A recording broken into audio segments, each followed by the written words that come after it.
He had the smile of a dreamer and the voice of a generation. But behind the sunshine was something darker, and it began early. Before he was known to the world as John Denver, he was just Henry John Deutschendorf Jr., a boy chasing a feeling of belonging he rarely found. Born in 1943 to a stern, decorated Air Force pilot and a mother trying to hold the household together, John's earliest memories weren't filled with music but movement. His father's military postings forced the family to constantly relocate to South Dakota, Arizona, Alabama, Texas. Just as he'd settle in, they'd pack up again. Friends disappeared. Familiar faces became strangers. Home for John was never a place, it was an ache. He learned quickly to adapt, to smile, to win people over with charm. But it was never more than a mask. His relationship with his father was cold at best. Colonel Dutch Deutschendorf was a man of discipline, precision, and little patience for what he considered weakness. Music, dreams, sensitivity, none of it made sense to him. John, by contrast, felt everything. And the more his father barked orders, the more John retreated into his own world. That escape came in the form of a guitar. His grandmother gave him his first one, and that moment changed his life. It wasn't just an instrument, it was a refuge. With each chord, John found peace. With each lyric, he rewrote the parts of his story he couldn't face. Music became the language he used to say the things he couldn't speak aloud. His longing for connection, his fear of being forgotten, his belief that love could still exist somewhere in the chaos. When he left home, he left his name behind too. Henry John Deutschendorf Jr. didn't exactly scream folk hero. So he became John Denver, borrowing the name from the Colorado capital he would later immortalize in song. He enrolled at Texas Tech to study architecture, but barely made it through. The classroom couldn't hold him. He needed the road, the sound of applause, the purity of a song carried through a cheap microphone in a smoky bar. He got his first break as a member of the Chad Mitchell Trio, a politically charged folk group. Denver replaced Mitchell himself, a controversial choice that came with its own wave of scrutiny. But John didn't flinch. He brought a softer, more emotional depth to the group, and within a few years, he was writing the song that would launch him leaving on a jet plane. When Peter, Paul, and Mary covered it, it soared to the top of the charts, and suddenly, John Denver wasn't just another folk singer, he was the next voice of America's youth. That success wasn't built on bravado or rebellion, but something rarer: hope. In an era darkened by war, protests, and assassinations, John offered gentleness. He didn't scream, he sang. He didn't preach, he believed, and millions clung to that belief. But behind the cheerful strumming and peace-loving lyrics, shadows were growing, and they would soon break through the surface. By the time Take Me Home, Country Roads hit the charts, John was a household name, but not everyone could see what it was costing him. The song became an anthem, a lullaby for a divided nation longing for simplicity. And with its success, John Denver stepped fully into the spotlight. But fame, like altitude, has its dangers. The higher he climbed, the thinner the air became, and John was running out of breath. What began as a peaceful melody turned into a suffocating chorus of expectations, commercial demands, and silent screams that no one around him could hear. As the 1970s unfolded, Denver's career exploded. Annie's Song, written in just 10 minutes during a ski lift ride, was a smash hit. Rocky Mountain High became a cultural landmark, though it stirred enough controversy to land it on the radar of federal officials who thought it was about drug use. Still, John's voice was everywhere, on radios, on talk shows, on posters in college dorm rooms. He was the soft-faced rebel who didn't rage, but whispered of peace, love, and mountains that never judged. But behind that angelic image was a man increasingly trapped. Critics began to circle like vultures. The rock elite mocked him for being too tame, too clean, too safe. He was derided as saccharine, sterile, even plastic. To many, he wasn't a real artist, just another face on a greeting card. And though John tried to laugh it off in public, those words cut deep. He wanted to be taken seriously. He wanted to be seen. But the image he'd created now imprisoned him. The same smile that once disarmed people now felt glued to his face, and the pressure didn't stop at the microphone. Record labels expected hits. Promoters demanded appearances. Fans wanted him to be perfect, forever warm, forever gentle, forever humble. John, ever the people-pleaser, tried to give it all. But with each performance, each interview, each time he sang about home, he drifted further from feeling like he had one. The media painted him as a golden boy, but behind closed doors he began to unravel. His emotional state became volatile. Close friends noted the mood swings, the simmering anger. He could go from soft-spoken to furious in moments. It wasn't the fame alone, it was the effort it took to maintain it. He was living two lives, one the world adored, the other he could barely control. The more he smiled on stage, the more broken he felt backstage. But no one dared confront the contradiction. To the public, he was flawless. To John, he was fading. And just as he tried to hold the world in harmony, his personal life began to splinter beyond repair. To the world, they were the perfect couple. To John, the truth was harder to sing about. Annie Martell was more than a partner, she was his anchor, his muse, the woman who inspired one of the most iconic love songs of the 20th century.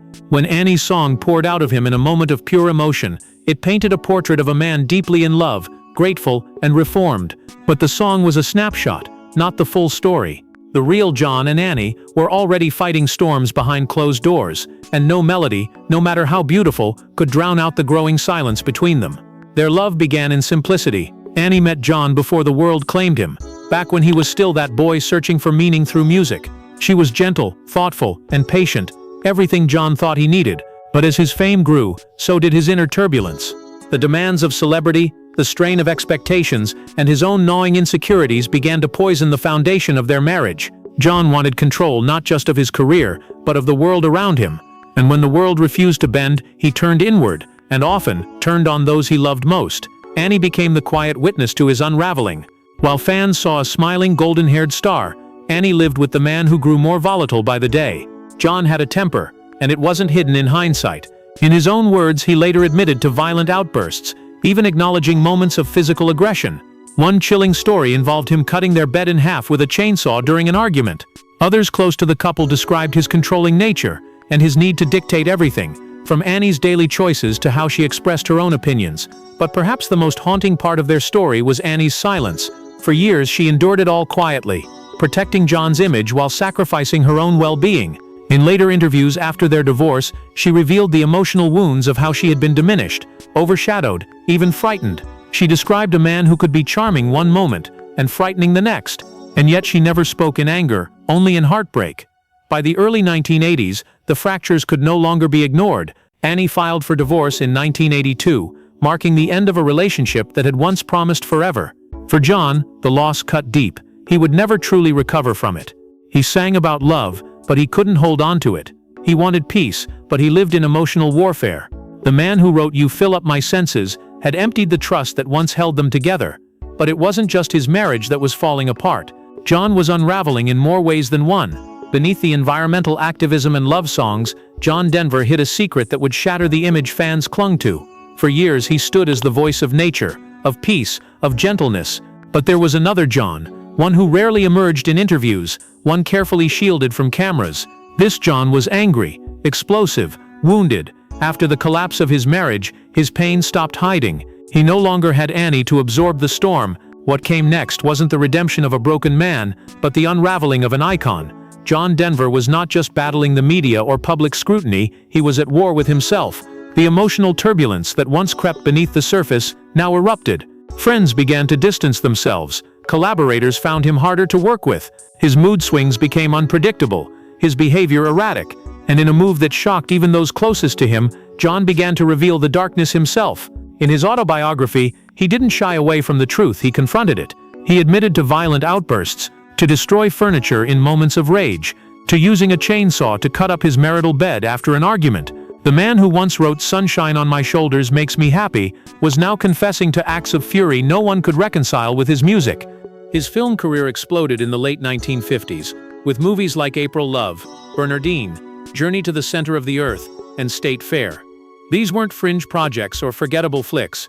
These were big-budget, high-visibility films that captured the imagination of a nation still finding its footing after war and upheaval. Boone became the silver screen's answer to its moral crisis. Young people admired him, parents trusted him. Hollywood, which had grown used to scandal and spin, suddenly found itself celebrating a man who didn't need either. In a time where rebellion sold tickets, Boone proved virtue could sell out theaters. It was a stunning twist in the Hollywood narrative, and Pat Boone wrote it without bending a single rule. And it wasn't just a film. Boone understood something few others did at the time: the power of television. With the Pat Boone Chevy Showroom, he brought his brand of wholesome charisma into American living rooms every week from 1957 to 1960. It wasn't just entertainment, it was a cultural moment. He introduced emerging artists, performed timeless classics, and reinforced the idea that stardom didn't have to come at the expense of decency. The show became a beacon in the television landscape, one built on family, faith, and respect. Boone didn't just host, He reassured a country hurtling toward uncertainty that some things still stood firm. That crossover appeal between music, film, and TV was no accident. Boone had crafted a brand that few could replicate and even fewer could sustain. He was the walking intersection of gospel and glamour, scripture and stardom. And the deeper he went into the spotlight, the more evident it became. He wasn't faking it. There were no scandals lurking in the background, no hidden affairs, no whispered breakdowns. Just a man rooted in something larger than fame. That, in itself, was revolutionary. But while Boone shone in the light, Elvis burned in the spotlight, and behind closed doors, their paths would cross in unforgettable ways. The first time Boone saw Elvis off stage, he was stunned not by the fame, but by the fear. It was a quiet moment, tucked between television appearances and chart battles, when Pat Boone first looked into the eyes of the man who would redefine music. He expected arrogance. He expected swagger. Instead, he found something else, something startling. Elvis Presley, the man who had ignited a cultural revolution, was surprisingly shy, almost fragile. His voice off-camera was soft, even hesitant. And when he spoke about music, it wasn't for performance, it was out of pure, obsessive reverence.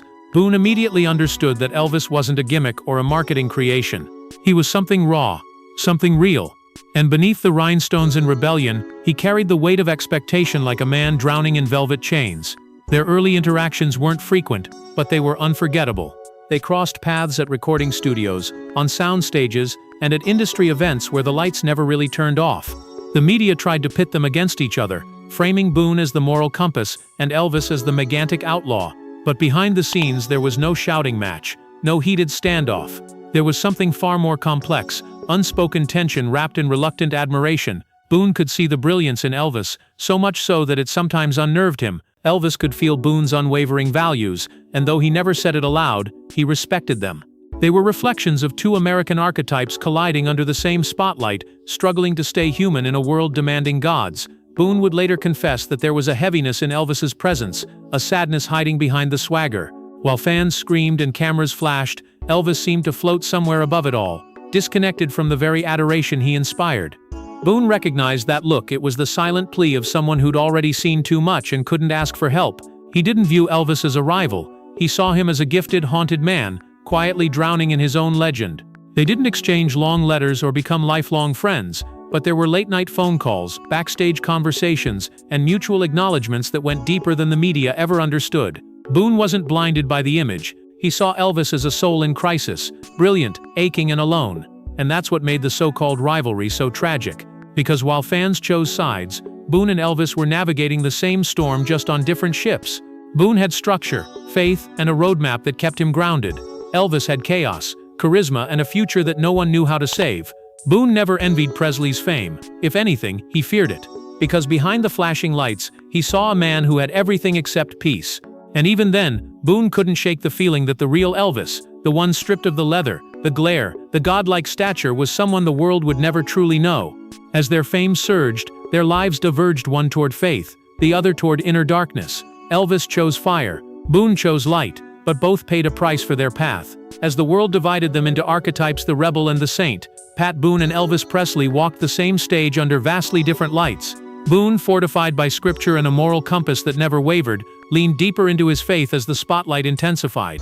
He wasn't content with just singing love songs or performing on stage. He saw his career as a mission. His lyrics preached restraint.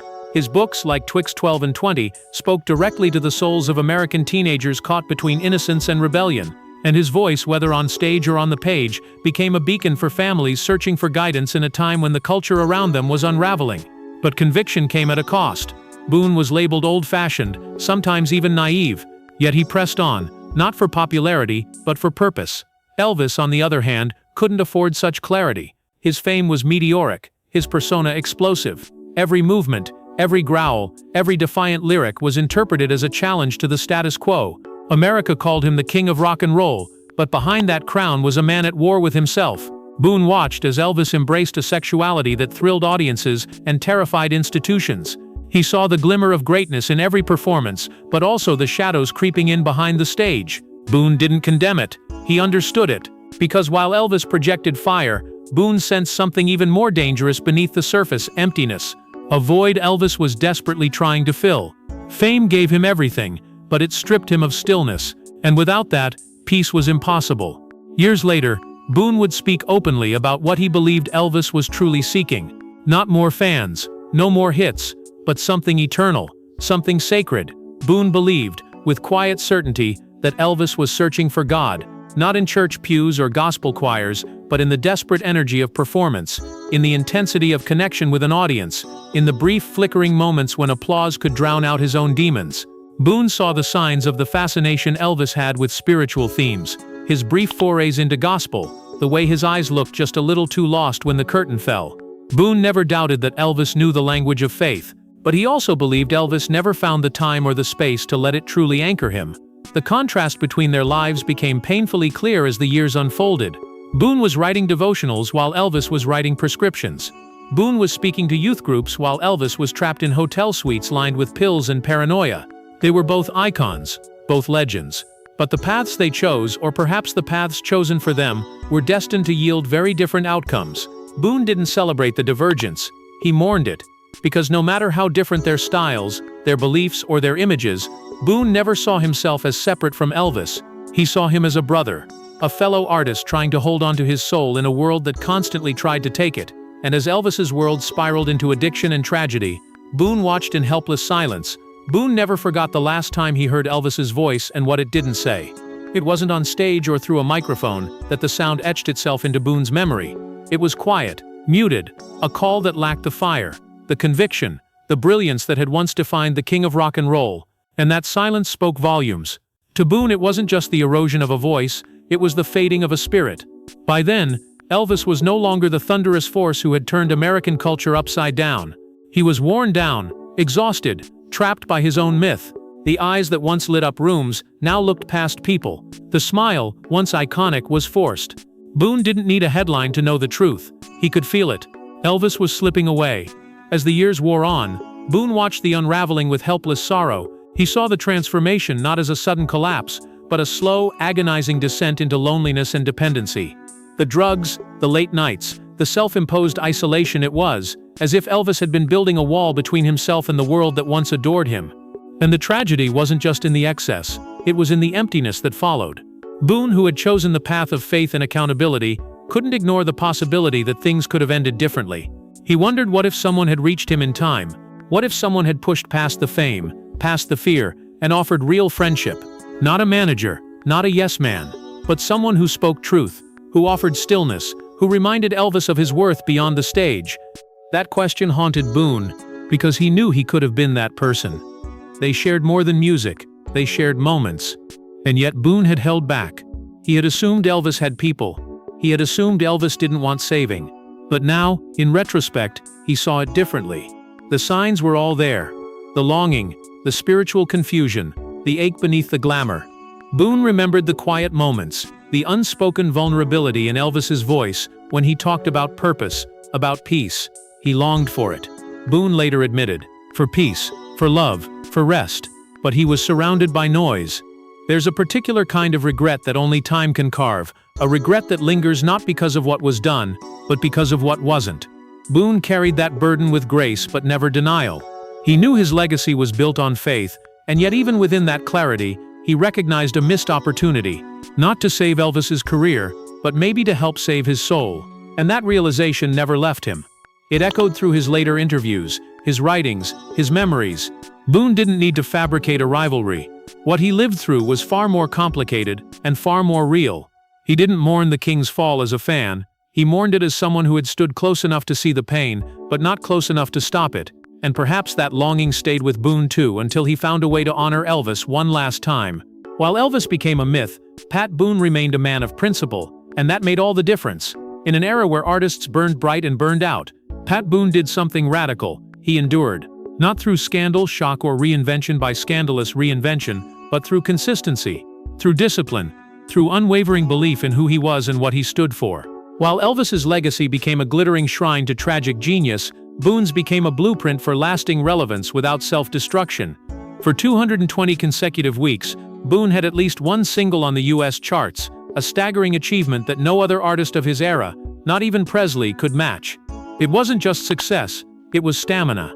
And that chart dominance was only the beginning of a legacy written not just in sales, but in substance. Boone recorded more than 2,600 songs across multiple genres: pop, gospel, country, standards. And then, in the most unexpected twist of all heavy metal, in the 1990s, well into his golden years, Boone released No More Mr. Nice Guy, an album of metal covers performed in his signature crooner style. Clad in black leather and dripping with irony, the album didn't mock the genre it honored, in its own way. It stunned fans, it baffled critics. But it proved one thing beyond doubt: Boone had range, and more importantly, he had the confidence to explore that range without abandoning who he was. The album became a cult favorite, not because it fit the mold, but because it broke it, just like Boone had been doing for decades. And while the music industry evolved and idols came and went, Boone kept showing up, not just as a relic, but as a reminder. He toured, he spoke, he wrote. Into his 90s, he stood tall not just because of his legacy, but because of the integrity behind it. He wasn't chasing youth or headlines, he was delivering something rarer: truth. A life lived with intention, a career anchored in purpose, and a message that never bent to trends. Boone's brand of celebrity wasn't built on hype. It was built on faith, on family, and on the quiet, steady power of self-respect. In a world obsessed with reinvention, Pat Boone was a revolution all his own, because he never pretended to be anyone else. And that contrast between him and Elvis only grew sharper with time. One became immortal through excess, the other through example. But Boone never used that contrast to diminish Presley. He didn't elevate himself through comparison. Instead, he reflected, he questioned, and eventually he decided it was time to tell the story, as he saw it. Not to settle old scores, not to reclaim forgotten credit, but to illuminate the soul behind the crown. He knew the world had turned Elvis into a symbol, but Pat Boone had known the man. And in his final chapters, Boone chose to speak not to glorify, but to humanize the man who once defined a generation. He was a good man, Boone says, his voice trembling. I wish more people saw that. After everything, the records, the applause, the rumors, the distance, those are the words Pat Boone clings to. Not a dramatic revelation, not a headline-worthy confession, just a simple truth that cuts deeper than any biography ever could. Because for Boone, Elvis was never just an icon. He was a man misunderstood, overwhelmed, and tragically alone in a crowd of millions. The memories Boone shares aren't grand or glamorous. They're quiet. A glance backstage, a short phone call after a long tour, words spoken in trust, fears whispered between two men who knew what it meant to be worshipped and isolated at the same time. Boone remembers the humanity the world refused to see, the kind smile behind the sunglasses, the questions about God that surfaced between jokes, the longing in Elvis's voice when he talked about family, peace, and meaning. There was no rivalry in those moments, no chart wars or image battles. There was just something rare in the industry: mutual recognition. Boone never claimed to be Elvis's closest friend, but what he did claim, and now reveals in his 9th decade of life, is a deep understanding of the soul behind the spectacle. He saw a man torn apart by what he gave the world and what the world took in return. A man consumed by his own myth, suffocated by adoration, and haunted by the feeling that no matter how loud the applause was, it would never be enough. Boone doesn't blame fame. He doesn't blame the fans. He simply mourns that Elvis was never given the space to be just himself. And so, Boone tells the truth, not the tabloid version, not the dramatized downfall, but the emotional core of it all.